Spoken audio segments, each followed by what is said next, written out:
Hello students, आज हम नई रेशो शुरू करने जा रहे हैं। नई रेशो का मतलब जो इसका लास्ट पार्ट हमारे पास रह गया था। 4 टाइप की रेशो थी, 3 पार्ट हम इसमें से कर चुके हैं। ठीक है, liquidity ratio, solvency ratio, activity ratio. तो लास्ट पार्ट हमारा रह गया है प्रॉफिटेबिलिटी रेशो, जिसको आज हम स्टार्ट करने जा रहे हैं। प्रॉफिटेबिलिटी रेशो यानी लाभदायकता अनुपात। तो इस रेशो के अंदर या इस प्रकार की रेशोज़ के अंदर हम जो भी हमारी फर्म है, कंपनी है, उसकी लाभदायकता को नापने का काम करते हैं कि कंपनी में कितना लाभ हो रहा है, उसकी कितनी परसेंटेज है, या अलग अलग तरह से जैसे भी हम उसको मापना चाहें माप सकते हैं। तो प्रॉफिटेबिलिटी रेशोज़ में हमारी जो पहली रेशो होती है, फर्स्ट रेशो होती है, वो होती है gross profit ratio. Gross profit ratio, इसमें हम अपना ग्रॉस प्रॉफिट चेक करते हैं कि सेल के कंपैरिजन में हमारा ग्रॉस प्रॉफिट कितने परसेंट है। तो देखिए इसका फॉर्मूला क्या होता है। Gross profit ratio is equal to gross profit upon में नेट सेल इनटू में 100। तो इसमें इनटू में 100 आएगा। जितनी भी हमारी प्रॉफिटेबिलिटी रेशोज़ हैं वो सारी की सारी परसेंटेज में निकलती हैं, इसलिए इनमें मल्टीप्लाई 100 किया जाता है। तो आपने क्या करना है, जो भी इनका आंसर आएगा उसके साथ परसेंट वर्ड लगाना है, यानी परसेंट का साइन लगाना है। तो फॉर्मूला आपको पता चल गया। अब आप देखिए जीपी कैसे निकलता है, ग्रोस प्रॉफिट निकालने का सिंपल फार्मूला है नेट सेल माइनस कॉस्ट। ये फार्मूला आपके पास पहले भी आ चुका है कॉस्ट वाले क्वेश्चनों के अंदर। नेट सेल का मतलब आपको पता ही है, सेल माइनस सेल रिटर्न, यानी जब हम सेल में से सेल रिटर्न को माइनस कर देते हैं तो वो नेट सेल बन जाती है। तो दोनों चीज़ें आप पहले कैलकुलेट करना सीख चुके हैं क्वेश्चनों के अंदर। तो आइए इसका क्वेश्चन देख लेते हैं फटाफट। क्वेश्चन नंबर 85 का ए पार्ट, इसमें जीपी रेशो कैलकुलेट करनी है। आपने निकालना क्या है, सॉरी जी दिया हुआ क्या क्या है आपको, जीपी दिया हुआ है, रेवेन्यू फ्रॉम ऑपरेशन यानी सेल दे रखी है, रेवेन्यू फ्रॉम ऑपरेशन रिटर्न यानी सेल रिटर्न भी दे रखी है।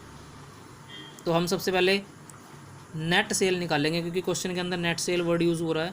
तो नेट सेल का फॉर्मूला रेवेन्यू फ्रॉम ऑपरेशन यानी सेल माइनस सेल रिटर्न। दोनों चीज़ें आपको क्वेश्चन के अंदर दी गई हैं, तो यहाँ से आप नेट सेल निकाल सकते हो। जीपी आपको क्वेश्चन के अंदर दे ही रखा है पहले ही, तो फॉर्मूले में लगाओ जीपी 90,000, नेट सेल यहाँ से आएगी आपकी 3 लाख और गुना में 100, आपका आंसर आ जाएगा।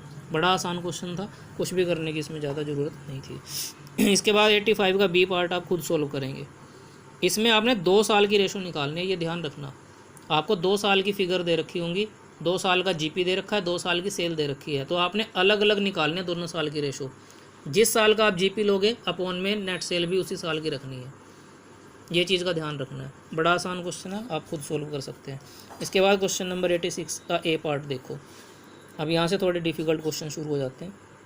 आपको इसमें दिया हुआ है opening inventory 40,000, closing inventory 60,000, purchase दे रखी है 7,10,000 की, रिटर्न आउटवर्ड का मतलब परचेज रिटर्न 10,000 की। ये परचेज रिटर्न परचेज में से माइनस होगी। मैं आपको बता देता हूँ कि जब भी आपको क्वेश्चन के अंदर सेल रिटर्न या परचेज रिटर्न दे रखी होगी, उसको आपने माइनस करना ही है। परचेज रिटर्न दे रखी है तो उसको परचेज में से माइनस करना है, सेल रिटर्न दे रखी है तो उसको सेल में से माइनस करना ही करना है। वेजेस आपको दे रखी है, कैश रेवेन्यू फ्रॉम ऑपरेशन यानी कैश सेल दे रखी है, क्रेडिट रेवेन्यू फ्रॉम ऑपरेशन यानी क्रेडिट सेल भी दे रखी है, और इसके अलावा रिटर्न इनवर्ड यानी सेल रिटर्न भी दे रखी है 25,000 की। कैलकुलेट करना है इसमें भी आपने जीपी रेशो। तो सबसे पहले हम फॉर्मूला लिखेंगे जीपी रेशो का, जीपी अपॉन में नेट सेल इंटू 100। अब हमें किन किन चीज़ों की ज़रूरत है, जीपी की ज़रूरत है और नेट सेल की ज़रूरत है। तो सबसे पहले देखो नेट सेल कैसे निकलेगी। नेट सेल निकलेगी, आप कैश सेल और क्रेडिट सेल को जोड़ लो दोनों को, क्योंकि 2 सेल दे रखी है आपको, कैश सेल दे रखी है, क्रेडिट सेल दे रखी है। दोनों को प्लस कर लेंगे तो आ गई टोटल सेल। टोटल सेल में से आपने सेल रिटर्न को माइनस कर देना है, रिटर्न इनवर्ड को, तो वो बन जाएगी नेट सेल। तो नेट सेल आप क्वेश्चन में आराम से निकाल सकते हो। इसके बाद कॉस्ट निकालने की ज़रूरत हमें पड़ रही है। क्यों? क्योंकि हमें चाहिए जीपी। देखो जीपी का फॉर्मूला था नेट सेल माइनस कॉस्ट, तो कॉस्ट की भी ज़रूरत पड़ेगी हमें। और कॉस्ट को निकालने का हमारे पास यहाँ पे कौन सा फॉर्मूला लगने वाला है, बड़े वाला, जो आपने इन्वेंट्री टर्नओवर रेशो में भी पढ़ा था। और बड़े वाला फॉर्मूला क्या था कॉस्ट निकालने का, opening inventory plus purchase plus direct expense. Direct expense आपको दे रखा है वेजेस, और माइनस क्लोजिंग इन्वेंट्री। और ये देखो यहाँ पे परचेज में से परचेज रिटर्न को मैंने माइनस किया है, यानी जब आप यहाँ पे परचेज लोगे तो परचेज रिटर्न माइनस करने के बाद लेनी है। तो ओपनिंग इन्वेंट्री क्वेश्चन में दे रखी है, उसकी वैल्यू पुट करो, परचेज़ की वैल्यू दे रखी है वो पुट करो, उसमें से परचेज रिटर्न को माइनस कर देना। आपको वेजेस दे रखा है, डायरेक्ट एक्सपेंस, इसकी वैल्यू पुट करेंगे, और क्लोजिंग इन्वेंट्री भी दे रखा है, इसकी वैल्यू पुट कर देंगे तो आपके पास आ जाएगी कॉस्ट। तो अब आपके पास देखो सेल भी आ चुकी है, नेट सेल, कोस्ट भी आ चुकी है, जीपी निकल जाएगा नेट सेल माइनस कोस्ट से। जब आपके पास जीपी निकल जाएगा तो आप जीपी रेशो भी कैलकुलेट कर सकते हो, जीपी अपॉन में नेट सेल इंटू 100, यानी ये फॉर्मूला लगाओ आप, GP upon net cell into 100, आपका आंसर निकल जाएगा। इसके बाद क्वेश्चन नंबर 86 का बी पार्ट, ये आपने खुद करना है, आराम से कैलकुलेट हो जाएगा, आपका क्वेश्चन सोल्व हो जाएगा। इसके बाद क्वेश्चन नंबर 87 देखो, इसमें भी जीपी रेशो निकालनी है। दिया हुआ क्या है आपको, नेट प्रॉफिट दिया हुआ है 40,000 का, ऑफिस एक्सपेंस दे रखे हैं, सेलिंग एक्सपेंस दे रखे हैं, और नेट रेवेन्यू फ्रॉम ऑपरेशन यानी नेट सेल इसमें पहले ही दे रखी है। तो नेट सेल तो हमें दे ही रखी है, हमें चाहिए सिर्फ जीपी। तो जीपी निकालने का इसमें क्या फार्मूला लगेगा, देखो इसमें जीपी निकालने का फार्मूला अलग है, क्योंकि आपको इसमें सेल दे रखी है लेकिन कोस्ट नहीं है, और ना ही कोस्ट निकालने का कोई तरीका दे रखा है। तो जीपी का इसमें फार्मूला लगेगा net profit plus office expense plus selling expense. आपको ऑफिस एक्सपेंस और सेलिंग एक्सपेंस दे रखे हैं, उनको नेट प्रॉफिट में प्लस कर लो तो वो आपके बन जाएंगे जीपी। तो जीपी आपका निकल जाएगा, फिर जीपी रेशो भी निकल जाएगी, जीपी आपके पास आ जाएगा, नेट सेल ऑलरेडी गिवन है, GP upon net cell into 100, आपका आंसर कैलकुलेट हो जाएगा। तो इस क्वेश्चन को आपने कंप्लीट करना है। इसके बाद आइए क्वेश्चन नंबर 88 देखते हैं। इसमें भी जीपी रेशो निकालनी है। आपको क्रेडिट रेवेन्यू फ्रॉम ऑपरेशन यानी क्रेडिट सेल दे रखी है, कैश सेल के बारे में लिखा हुआ है 20% ऑफ टोटल सेल, यानी कैश सेल टोटल सेल की 20% है, और टोटल सेल क्वेश्चन के अंदर नहीं है, यानी इक्वेशन वाला क्वेश्चन है ये। इसके अलावा परचेज दे रखी है और एक इक्वेशन दे रखी है, क्या, excess of opening inventory over closing inventory, यानी आपकी ओपनिंग इन्वेंट्री एक्सेस है, ज़्यादा है, किससे, over closing inventory, closing inventory से कितनी ज़्यादा है, 14,000 14,000। तो देखिए कैसे क्वेश्चन को सोल्व करेंगे।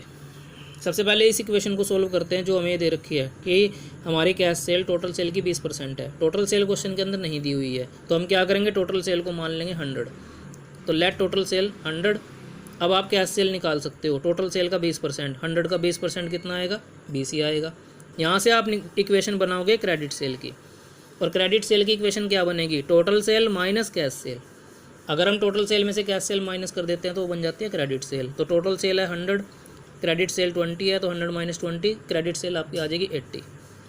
अब इक्वेशन पुट करिए, यूज़ करिए, और क्या निकालेंगे यहाँ से, टोटल सेल, क्योंकि हमें टोटल सेल की जरूरत पड़ेगी क्वेश्चन के अंदर। हमें क्या चाहिए, टोटल सेल, क्योंकि जीपी रेशो निकालने के लिए नेट सेल की जरूरत होती है, और नेट सेल टोटल सेल से ही निकलती है। तो कैसे इक्वेशन यूज़ करेंगे, इफ़ क्रेडिट सेल 80, अगर हमारी क्रेडिट सेल 80 है, देखो क्रेडिट सेल कितनी आई रही 80, तो टोटल सेल कितनी माननी रही 100, देन टोटल सेल 100। अगर क्रेडिट सेल 80 है तो टोटल सेल 100 है। अब क्रेडिट सेल की वैल्यू 1 पुट करो तो ये हो जाएगा 100/80, और अब क्रेडिट सेल की ओरिजिनल वैल्यू पुट करो। क्रेडिट सेल की ओरिजिनल वैल्यू आपको यहाँ पर दी हुई थी ये 2,40,000। तो अगर हमारी क्रेडिट सेल 2,40,000 है तो टोटल सेल कितनी आएगी, 100/80 गुना 2,40,000।